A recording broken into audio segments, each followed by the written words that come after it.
Hi class, my name is Brian Agrete and I will be presenting on how Chicano Studies inspired me. One of the two events that I learned of in this class were the East LA walkouts. Some bullet points to summarize the event are that it started in March of 1968.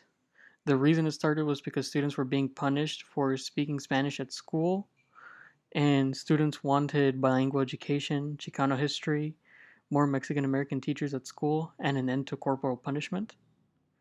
Approximately 10,000 students walked out of schools to protest the poor quality of education Mexican Americans were receiving at the time. Chicano students across the country would have staged a similar protest and ignite a movement for educational reform that would go on for years to come.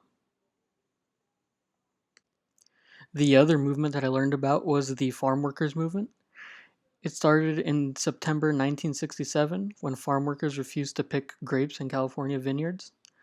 Farm workers wanted better wages, housing, working conditions, and respect and dignity. Farm workers led a march from Delano to Sacramento, and it brought national attention to the movement. Strike leaders went to the marketplace for a nationwide boycott against grape productions. This boycott put economic pressure on the growers to get them to sit down and talk. And on July 29th, 1970, after 5 years of fighting, 26 Delano growers signed contracts. So, how do these issues relate today? The East LA walkouts are still relevant today because there is still educational inequality in this country. As for the farm worker movement, although their wages have been increased, they still make the bare minimum and still face hazards from the chemicals in the fields. We should support organizations like the UFW to help improve conditions for farm workers. Both these events show the need for the Chicana and Chicano community to fight for equal representation in politics, equal rights and opportunities. What I learned about the Chicano community in the USA. I learned about the importance of learning about the Chicana and Chicano studies in the United States. I learned about the importance of standing up for your beliefs, like the students did in the walkouts, like the farm workers did during the strike, and how Jorge Ramos did when pursuing the truth. I learned about the important roles women had in the Chicano movement, like in La Raza Unida Party and the farm worker movement. And I learned about the importance of representation in politics, because if we don't, we'll just be the invisible people. What are the outcomes of this knowledge? From the material I have learned in this class, I am more aware of the importance of representation in politics and in media. I recognize how having pride in our culture and activism helps us develop our identity, which gives us a sense of belonging.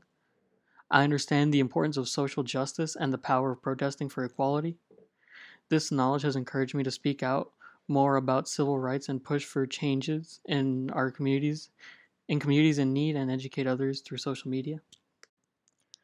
How does knowing Chicano studies enable me to work to build a just and equitable society both and beyond the classroom? Knowing Chicana and Chicano studies enables me to work to build a just and equitable society both in and beyond the classroom because it taught me to recognize systemic inequalities and taught me to advocate for those who aren't heard. It also inspired me to support my community through activism and by supporting the implementation of ethnic studies in schools for generations of students to come. Conclusion. Learning about Chicana and ethnic studies in this class has improved my knowledge of the struggles and contributions Chicana and Chicanos have made towards equality in this country. Chicano studies has also shown me that even if we are the minority, if we rally together, our voices can be heard throughout the nation. Changes that my family slash peers face. I don't know about my peers, but the biggest change my family has faced when they first moved to the United States. At the time, my mother didn't speak any English, but thanks to some programs at college, she was able to learn English within 2 years. And I wasn't aware of much at the time because I was around 4 years old. But thinking back on it, I'm proud of my mom for being able to succeed in school despite English not being her first language.